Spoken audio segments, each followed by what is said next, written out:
بسم اللہ الرحمن الرحیم لبیک لبیک لبیک یا رسول اللہ صلی اللہ علیہ وسلم تاجدار ختم نبوت زندہ باد زندہ باد زندہ باد۔ اہالیان پاکستان ملک کی حالات دیکھ رہے ہیں جو ظلم و بربریت ایک نہت مسلمانوں پر، حضور کے غلاموں پر اس وقت حکومت کی طرف سے شروع ہے، تو میں اس کا صرف ایک پس منظر آپ کے سامنے رکھتا ہوں تاکہ میڈیا والے بھائی بھی سن لے، پورا پاکستان سن لے کہ جب ریاستی سطح پر فرانس نے میرے کریم آقا صلی اللہ علیہ وآلہ وسلم کے شان میں گستاخی کی، تو قبلہ امیر محترم حضرت امیر المجاہدین حضرت علامہ حافظ خادم حسین رضوی رحمۃ اللہ تعالی علیہ قبلہ بابا جی میدان میں آئے اور انہوں نے ملک سے مطالبہ کیا جو کہ خالصتاً ایمانی مطالبہ تھا، ایک ایمانی غیرت اور حمیت پر مشتمل تھا کہ فرانس نے سرکاری سطح پر ہمارے کریم آقا کی گستاخی کی ہے، لہٰذا آپ جواب بھی سرکاری ہی سطح پر دے، جس کے لیے ہم نے مہینے انتظار کیا، 1 مہینہ پورا انتظار کیا، مگر حکومت کی طرف سے کوئی بھی جواب نہیں آیا۔ حالانکہ جب ان کی ذات پہ بات آتی ہے، اداروں کی عزت پہ بات آتی ہے تو یہ فوراً حرکت میں آ جاتے ہیں، مگر یہاں پر بات حضور کی عزت ابرو کی تھی، اس وجہ سے ان کو کوئی اثر ہی نہیں پڑا۔ پھر اس کے بعد مجبوراً آپ فیض آباد آئے اور فیض آباد میں آپ کے کارکن 25-30 ہزار شیل کھانے کے بعد حکومت وقت نے ان کے ساتھ ایک معاہدہ کیا، اور اسی معاہدے میں حکومت کی طرف سے جو وزیر داخلہ تھے بریگیڈیئر ریٹائرڈ اعجاز شاہ اور نور الحق قادری صاحب یہ تھے، اور ہمارے اعلیٰ اداروں کے اعلیٰ افسران تھے، ان کی موجودگی میں یہ معاہدہ ہوا، اور پھر اس کے بعد اس میں 3 مہینے کا ٹائم دیا گیا، جو کہ ہم نے صرف اس وجہ سے قبول کیا کہ ان لوگوں نے کہا کہ ہم بھی اس مسئلے میں آپ کے ساتھ ہیں، ہم اس کو ماحول بنا کے باہر کے ملکوں میں لے جا کے ہم کوشش کرتے ہیں کہ اس کو ہم 3 مہینے کے اندر اندر پورا کر لیں۔ جب ہمارے بابا جی کے چیلم پر ہمارے قائد محترم جناب حضرت حافظ سعد حسین رضوی صاحب نے ان کو اپنا وعدہ یاد دلایا، تب ان کو فکر ہو گئی کہ یہ تو ان کو تو وعدہ یاد ہے، تو کراچی سے فیصل واؤڈا آئے اور انہوں نے ہمیں کہا کہ آپ، چونکہ میں خود مذاکراتی ٹیم کا حصہ ہوں، تو انہوں نے کہا کہ آپ لوگ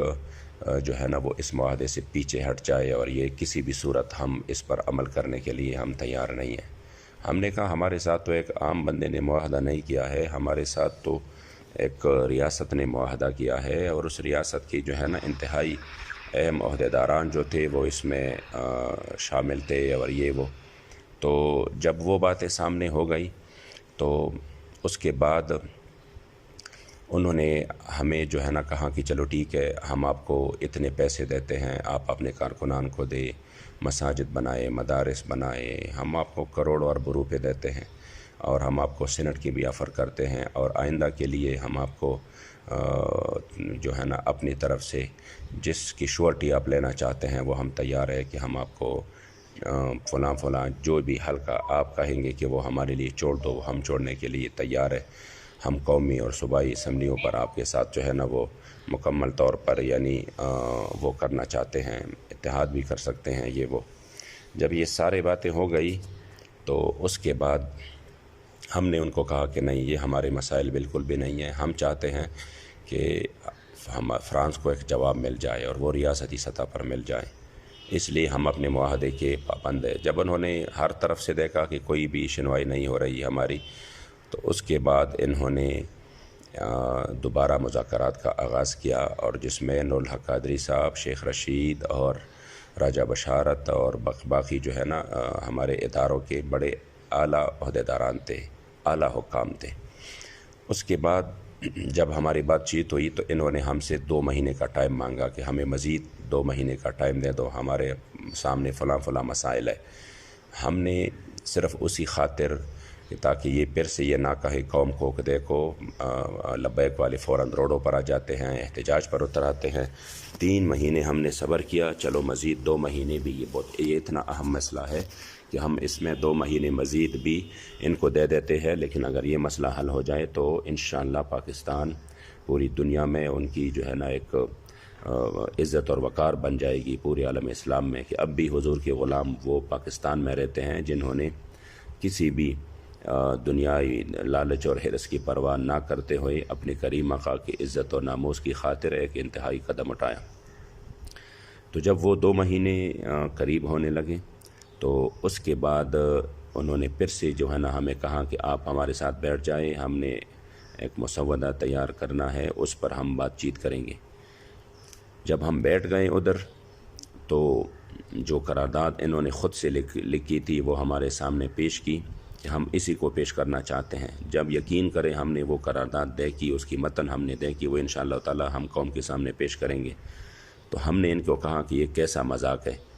یہ قرارداد تو 5 مہینے پہلے جب ہمارے آپ کے ساتھ مذاکرات ہو رہے تھے تو اسی وقت آپ کے بڑے کہہ رہے تھے کہ ہم سٹی کے ایک مذمتی قرارداد پیش کرتے ہیں، اس میں تو ہمارے معاہدے کا سرے سے ذکر ہی نہیں ہے۔ ہم تو معاہدے چاہتے ہیں، جو معاہدے پر ہمارے ساتھ بات چیت ہوئی ہے، جس کے لیے ابھی تک ہم نے انتظار کیا اور جس کے لیے ہمارے کارکنوں نے بڑے ظلم سہ لیے، تو اسی پر بات کرتے ہیں۔ تو تب جب یہ بات ہو گئی تو انہوں نے جو ہے نا وہ کہا کہ نہیں ہم یہ پیش کر سکتے ہیں۔ تو ہم نے کہا یہ تو ایک مذمتی قرارداد ہے، ایک عام قرارداد ہے جس میں فرانس کے سفیر کا کوئی ذکر ہی نہیں ہے، اس وجہ سے پھر بھی انہوں نے کہا نہیں آپ اس پر مشاورت کر لیں۔ پھر بھی ہم نے کہا کہ چلو ٹھیک ہے، ہم اس کو اپنی شورا کے سامنے رکھتے ہیں، لیکن بات ہمارے معاہدے پر ہوگی۔ ابھی جس وقت میں صبح کو میرے ساتھ جن کے ذریعے ہماری مذاکرات کے لیے رابطہ ہوتا تھا، اس بندے نے اسی صبح بھی مجھ سے رابطہ کیا، یعنی 2 گھنٹے پہلے جس ٹائم ہمارے امیر صاحب گرفتار ہو گئے۔ انہوں نے مجھے کہا کہ کیا ہوا امینی صاحب؟ میں نے کہا انشاءاللہ تعالی ہم اس پر بات کرتے ہیں، ہم ایک مسودہ تیار کر لیتے ہیں، ایک متن تیار کر لیتے ہیں، پھر وہ آپ کے سامنے رکھتے ہیں، آپ اسی پر کمیٹی میں بات کریں۔ انہوں نے کہا ٹھیک ہے۔ تو میں نے کہا بھی ہمارے امیر محترم سو رہے ہیں، وہ رات کو منڈی بہاؤالدین میں تھے، جو ہی وہ اٹھ جاتے ہیں میں ان سے مشورہ کر لیتا ہوں۔ ابھی یہ بات چلی، پھر اس کے 2 گھنٹے بعد جو ہے نا مجھے خبر ملی کہ حکومت نے ہمارے امیر محترم کو گرفتار کر لیا ہے۔ یہاں تک تو بات ہو گئی کہ ادھر یعنی مذاکرات بھی چل رہے تھے اور ابھی ٹائم بھی باقی تھا، لیکن چونکہ ہمارے امیر محترم نے اعلان کیا تھا کہ اگر 20 تک، چونکہ ہم معاہدے کے پابند ہیں، 20 تک آپ نے عمل نہ کیا تو پھر ہم اپنے وعدے کے پابند ہیں، اور اس کے بعد جو ہے نا جو ہم سے ہماری بات ہوئی ہے پھر ہم اس کے خلاف جو ہے نا وہ آپ کے خلاف ہم نکلیں گے، ہم احتجاج کریں گے، جو ایک ہمارا آئینی اور جمہوری حق ہے، اور وہ احتجاج بھی ہم اپنے ذات کے لیے نہیں بلکہ اپنے کریم آقا کی عزت ابرو کی حفاظت کے لیے کر رہے ہیں۔ اس کے بعد سے انہوں نے جو گرفتاری کی اور پھر گرفتاریوں کے بعد پورے ملک میں گرفتاریوں کا ایک سلسلہ شروع کیا، تو اس کے ان گرفتاریوں کے خلاف اور ہمارے معاہدے کے لیے ہمارے کارکنان کا ایک پرامن احتجاج شروع ہوا۔ اور میں پرامن اس وجہ سے کہہ رہا ہوں کہ الحمدللہ ہمارے احتجاج ہوتے پرامن ہے۔ ہم نے اتنے 70 لاکھ افراد بھی جمع ہو گئے، مگر الحمدللہ کوئی ثابت ہی نہیں کر سکتا کہ ہم نے اس میں کوئی بدامنی کی ہو، کوئی عوامی املاک کو نقصان پہنچایا ہو۔ اب یقیناً جتنے بھی ویڈیوز آ رہے ہیں اس میں اکثریت یہ ہے کہ یہ پولیس والے خود جو ہے نا ایمبولینسوں کو بھیج رہے ہیں اور وہ خود عوامی املاک کو نقصان پہنچا رہے ہیں، لوگوں کی بائکس جو ہے نا ان کو خراب کر رہے ہیں، گاڑیوں کو آگ لگا رہے ہیں۔ پھر بھی وہ چونکہ بعض جگہوں پر جب ہمارے کارکنوں پر سامنے سے اسٹریٹ فائر ہوئے اور ان کی سینے لگے، ان کے سامنے کسی کے سامنے بھائی پڑا ہے، کسی کے سامنے ان کا والد ہے اور بچے پڑے ہیں، تو ظاہری بات ہے ایک غصہ ہے، ایک غم و غصہ ہے۔ تو اس غم و غصے میں اگر کسی نے کسی سیکیورٹی کسی افسر کو یا کسی سپاہی کو پکڑ کر اس کو یا تو لبیک کے نعرے لگوائے یا ان کو بٹھائے رکھا، وہ بھی کوئی بالکل ایک یعنی انتہائی ایسے کم واقعات ہیں جہاں پر ہوئے ہیں، لیکن وہ تو ظلم ہوا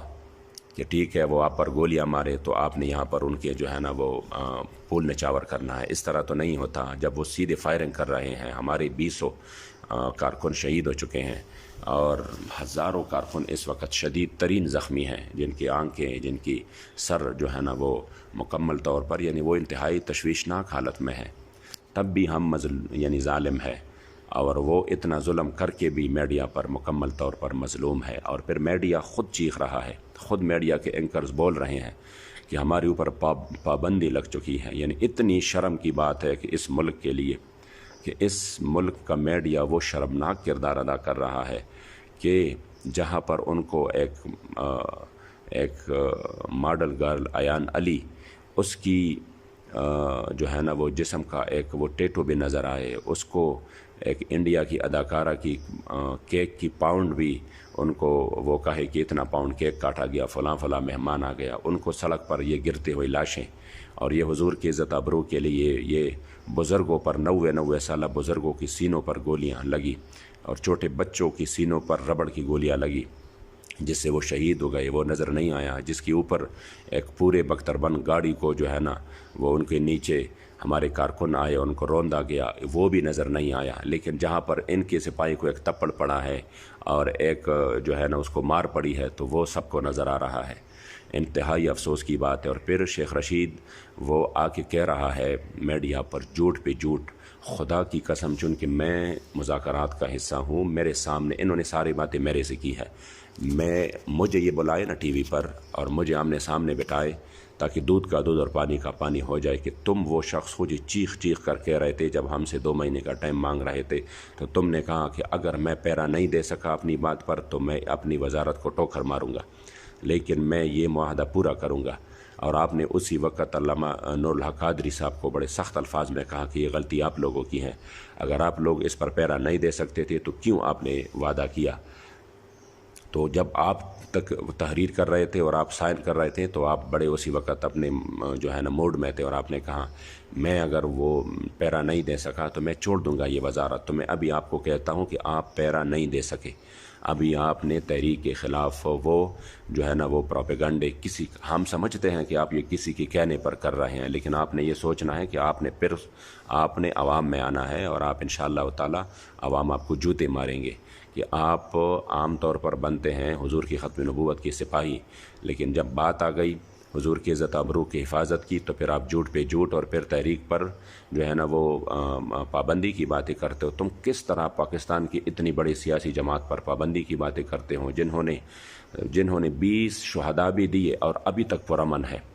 آپ نے اپنے ایک بندے کو پتہ نہیں کہاں پہ مارا ہے، کس طرح مارا ہے، اس کا بھی انشاءاللہ تعالی ثبوت آ جائیں گے کہ ہمارے کارکنوں نے الحمدللہ کسی پولیس والوں کو شہید نہیں کیا، بلکہ ہمارے تو بابا جی کی ویڈیوز موجود ہے کہ جب پولیس والے ہمارے اوپر شیلنگ کر رہے تھے، گولیاں برسا رہے تھے، تو وہ فرما رہے تھے اسی وقت بھی کہ خبردار یہ ہمارے بچے ہیں، ان کو کچھ بھی نہیں کہنا۔ تو اس وجہ سے میں اپنی پوری قوم کو اور بالخصوص میڈیا کو، وکلاء کو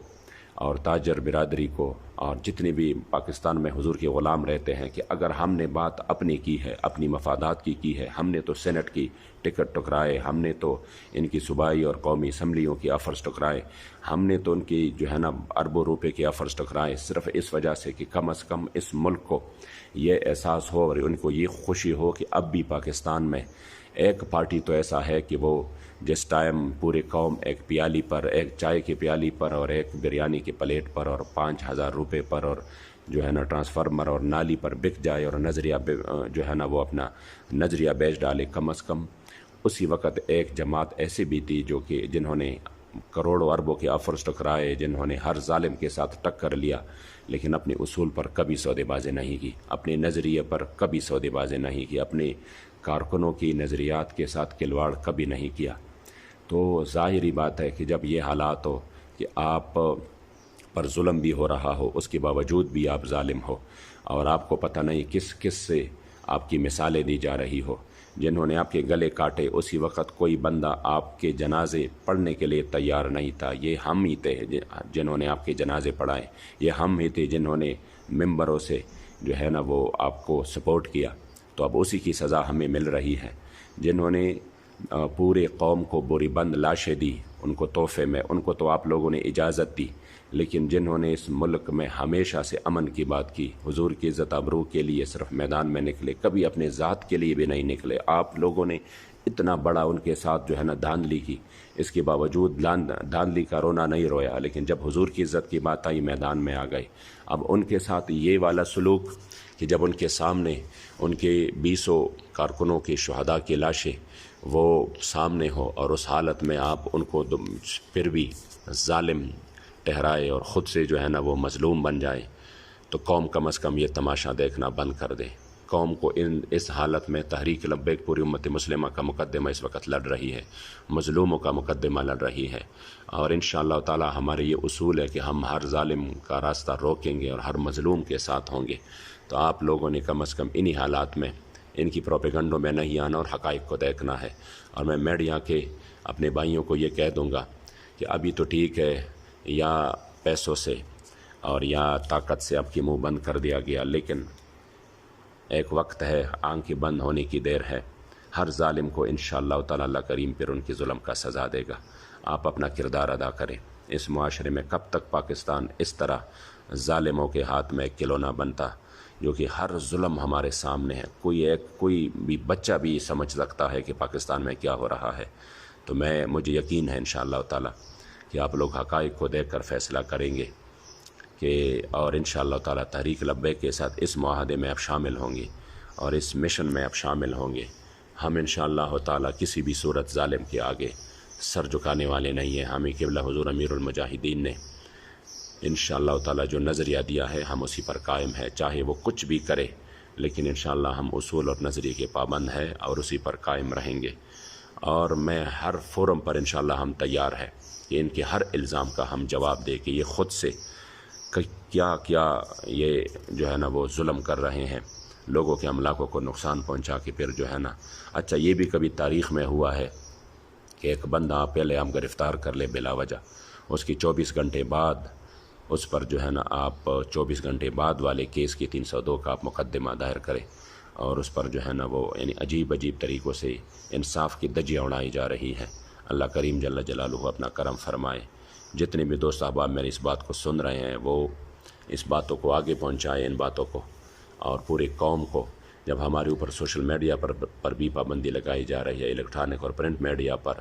حتیٰ کہ ٹی وی اینکرز اور چینلز نام لینے کے لیے بھی تیار نہیں ہیں،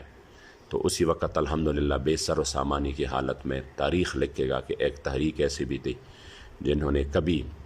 اپنے اصول کا سودا نہیں کیا اور اپنے نظریہ پر قائم رہا انشاءاللہ۔ اور یہ ظلم کا جو دور ہے یہ انشاءاللہ ختم ہونے والا ہے۔ ظلم جتنا بھی ظلم ہو جائے آخر مٹ ہی جاتا ہے، اس کا انجام بہت بھیانک ہوتا ہے۔ انشاءاللہ سورج طلوع ہوگی اور ان شہیدوں کی خون کا ہم حساب لیں گے انشاءاللہ۔ جس کا اس میں حصہ تھا ان سے انشاءاللہ ہم حساب لیں گے۔ نہ ہم فیض آباد کے شہداء کو بھولے ہیں اور نہ ہم انہی شہداء کو جو ابھی آپ لوگوں نے صرف اور صرف اسی پر کہ وہ حضور کی عزت ابرو کی حفاظت چاہتے تھے، اور آپ نے اس کو بجائے اس کی کہ افران کی سفیر نکالتے۔ جب اپنی عزت کی بات ہو، اگر یہ انہوں نے وزیر اعظم کے خلاف بات کی ہوتی، صدر کے خلاف بات کی ہوتی، ہمارے ملک یا اداروں کے خلاف بات کی ہوتی، تو شاید اب اس کا جواب بھی دیا جاتا۔ لیکن جب بات حضور کی عزت ابرو کی ہو تو پھر ان کو امن اور اخلاقیات یاد آتے ہیں۔ اللہ کریم ہمیں ایسے بے حس اور بے ضمیروں سے بچائے اور غیرت ایمانی ہمیں نصیب کرے۔ لبیک لبیک لبیک یا رسول اللہ صلی اللہ علیہ وآلہ وسلم۔ تاج دار ختم نبوت زندہ باد، زندہ باد، زندہ باد۔